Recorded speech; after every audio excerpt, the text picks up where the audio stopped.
एक सितारा हुआ खामोश, सुशांत सिंह राजपूत का जाना। 14 जून 2020 को इंडिया को एक बहुत बड़ा झटका लगा जब एक्टर सुशांत सिंह राजपूत की मौत की खबर आई। वो अपने मुंबई वाले घर में मरे हुए पाए गए, जिससे पूरा देश और फिल्म इंडस्ट्री सदमे में आ गई। उनकी मौत कैसे हुई, ये एक रहस्य बन गया और तरह तरह की अटकलें और साजिश के सिद्धांत सामने आने लगे। पहले तो खबर आई कि उन्होंने खुदकुशी की है, लेकिन कोई सुसाइड नोट ना मिलने और कुछ बातों के मेल ना खाने की वजह से लोगों के मन में शक पैदा हो गया और मीडिया में हलचल मच गई। सुशांत, जो MS Dhoni the untold story और छिछोरे जैसी फिल्मों में अपने शानदार अभिनय के लिए जाने जाते थे, अपने करियर के शिखर पर थे। उनके अचानक और दुखद निधन ने उनके फैंस को तोड़कर रख दिया और सब जवाब ढूंढने लगे।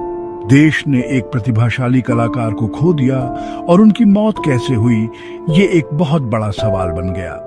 सुशांत की मौत की जांच सबसे जरूरी हो गई और पहले तो मुंबई पुलिस ने केस को संभाला, लेकिन बाद में जनता के बढ़ते दबाव और गड़बड़ी की आशंकाओं के बीच मामला केंद्रीय जांच ब्यूरो यानी CBI को सौंप दिया गया। देश की निगाहें इस केस पर टिक गईं। सब जानना चाहते थे कि इस चहेते अभिनेता की जिंदगी के आखिरी पलों में क्या हुआ था। जैसे जैसे मामला आगे बढ़ा, इस जांच में कई एजेंसियां शामिल होती गईं, जिनमें प्रवर्तन निदेशालय और नारकोटिक्स कंट्रोल ब्यूरो भी शामिल थे। केस में रिश्तों का जाल, पैसों का लेन देन और ड्रग्स का इस्तेमाल सामने आया। सुशांत की मौत एक अहम मोड़ बन गई, जिसने मेंटल हेल्थ, प्रसिद्धि के दबाव और बॉलीवुड की चकाचौंध की दुनिया के काले सच पर राष्ट्रीय स्तर पर बहस छेड़ दी। उंगली उठी आरोपों की, रिया चक्रवर्ती और आरोप। जैसे जैसे सुशांत सिंह राजपूत की मौत की जांच आगे बढ़ी, सबकी निगाहें उनकी गर्लफ्रेंड एक्ट्रेस रिया चक्रवर्ती पर टिक गईं। उन पर सवाल उठने लगे और मीडिया ने भी उन्हें निशाना बनाना शुरू कर दिया। आपको सुशांत के डेथ की जानकारी कैसे मिली, रिया चक्रवर्ती, क्योंकि तब आप उनके साथ नहीं थी? जी, 14 को मैं दोपहर करीब 2 बजे अपने घर में अपने भाई के साथ अपने कमरे में थी और मेरी एक फ्रेंड है, उनका मुझे फोन आया था कि ऐसे रूमर्स हैं कि ऐसा ऐसा हुआ है, स्टॉप दिस रूमर नाउ। वो नहीं जानती थी कि मैं अपने घर में हूं, तो कहाँ हो तुम, सुशांत को बोलो गिव अ स्टेटमेंट। और तभी मुझे लगा कि ऐसा रूमर कैसे हो सकता है, और विदिन 10-15 मिनट्स कहीं से क्लैरिफिकेशन आ चुकी थी। You broke down?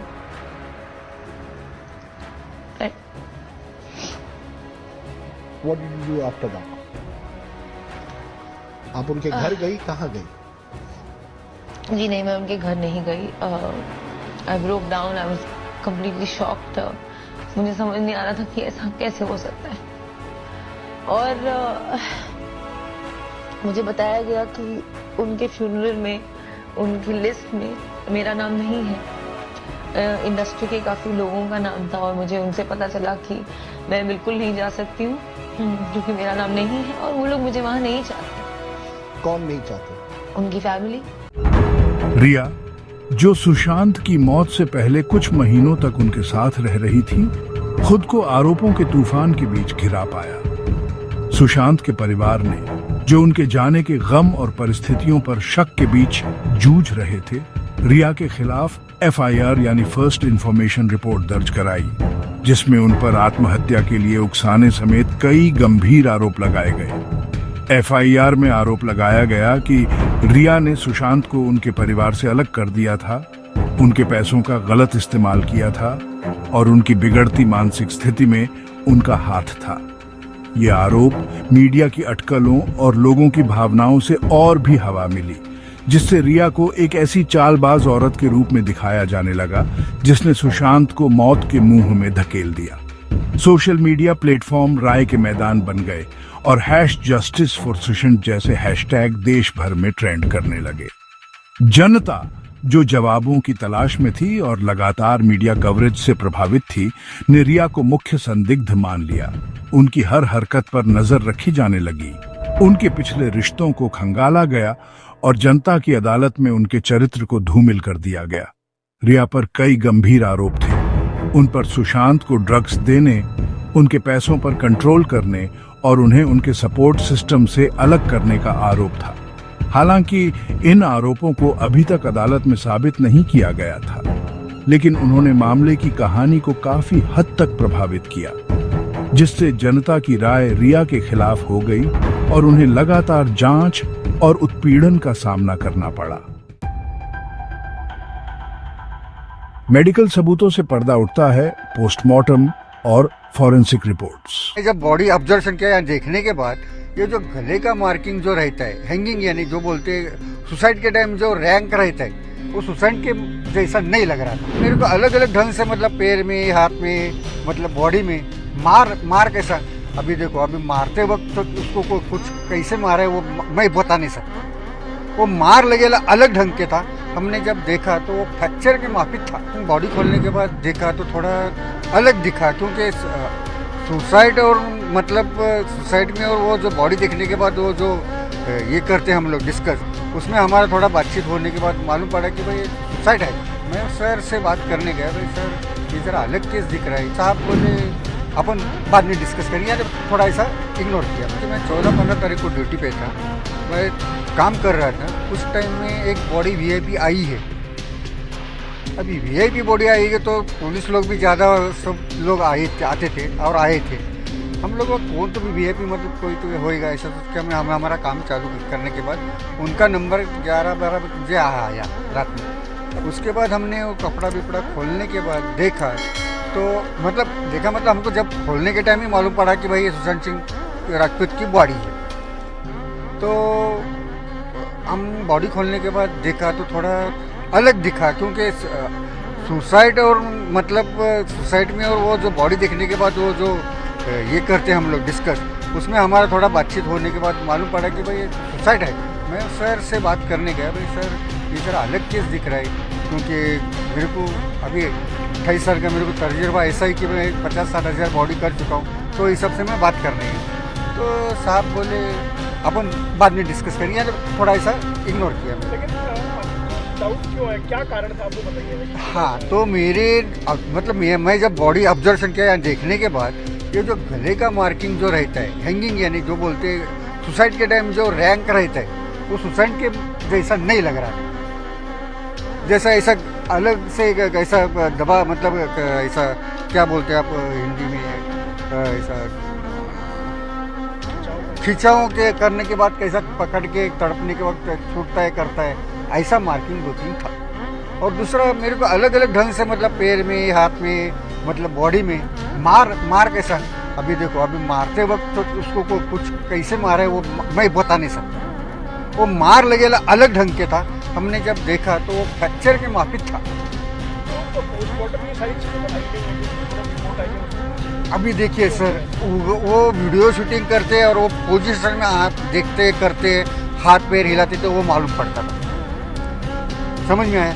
अभी इस वक्त मैं इसलिए बता रहा हूँ कि अगर वो फ्रैक्चर था तो ऐसा आदमी ऐसा खुदकुशी करने के टाइम ऐसा हैंग कर नहीं सकता इस वजह से।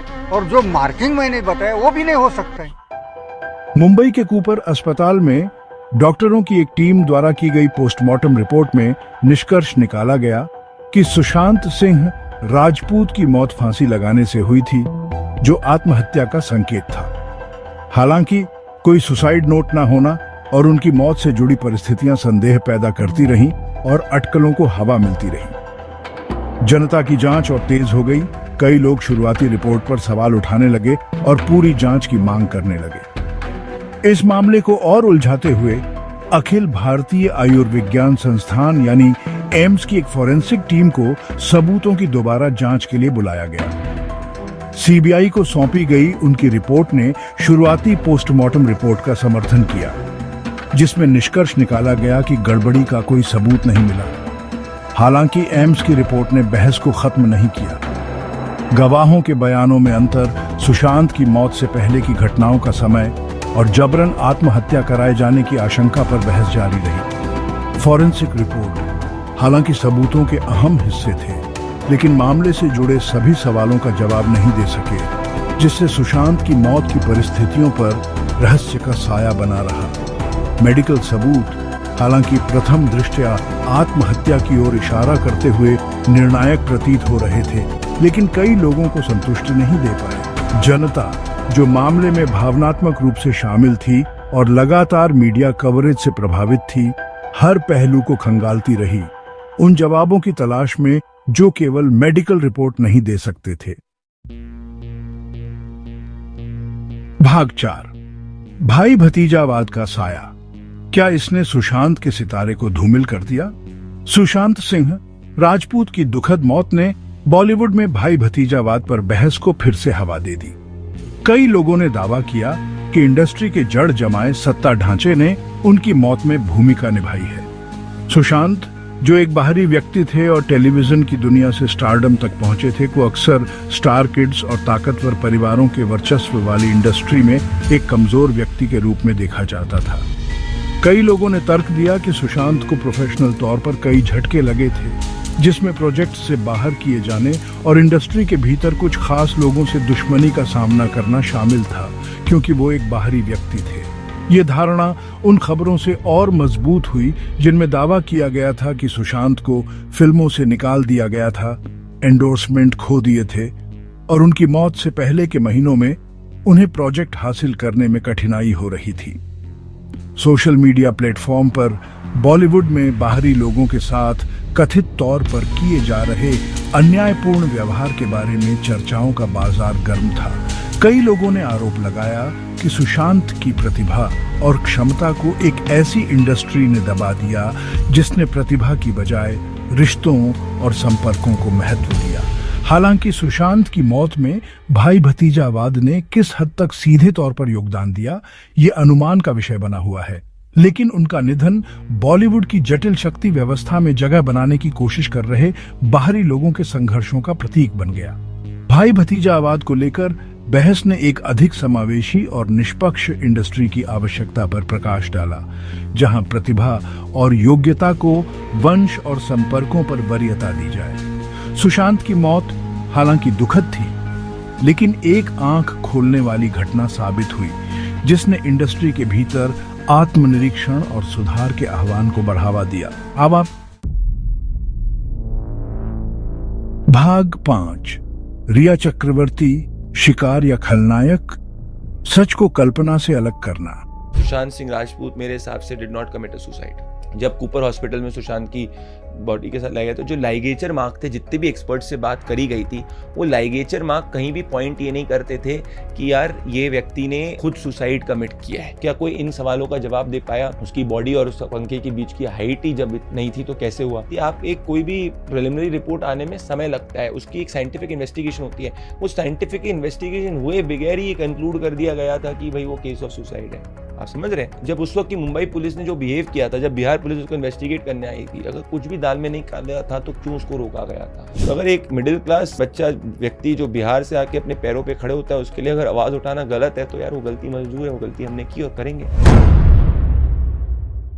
रिया चक्रवर्ती, जो सुशांत सिंह राजपूत मामले के केंद्र में आ गई थीं, को आरोपों और मीडिया की लगातार जांच का सामना करना पड़ा।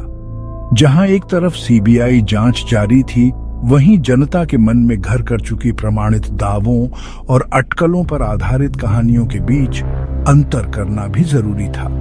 रिया पर लगाया गया एक मुख्य आरोप यह था कि उन्होंने सुशांत को आत्महत्या के लिए उकसाया था। हालांकि इस आरोप से उन्हें सीधे तौर पर जोड़ने वाला कोई ठोस सबूत पेश नहीं किया गया है। सुशांत के लिए ड्रग्स खरीदने में उनकी कथित भूमिका की जांच हालांकि एक गंभीर मामला था, लेकिन इससे उनकी मौत में उनकी सीधी संलिप्तता साबित नहीं होती है। रिया पर वित्तीय अनियमितता के आरोप, जिसमें दावा किया गया था कि उन्होंने सुशांत के पैसों का दुरुपयोग किया था, भी जांच के दायरे में थे।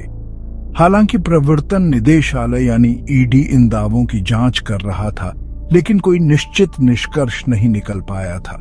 चल रही जांच को उन अटकलों पर आधारित कहानियों से अलग करना महत्वपूर्ण था, जिन्होंने मीडिया और सार्वजनिक चर्चा में जगह बना ली थी। रिया हालांकि गंभीर आरोपों का सामना कर रही थीं, लेकिन उन्हें निष्पक्ष सुनवाई का अधिकार था और जब तक उन्हें दोषी साबित नहीं कर दिया जाता, तब तक उन्हें निर्दोष माना जाना चाहिए था। अटकलों और मीडिया ट्रायल के आधार पर मामले का पूर्वानुमान लगाने से बचना जरूरी था, जिससे कानूनी प्रक्रिया अपना काम कर सके और सबूतों और तथ्यों के आधार पर न्याय मिल सके।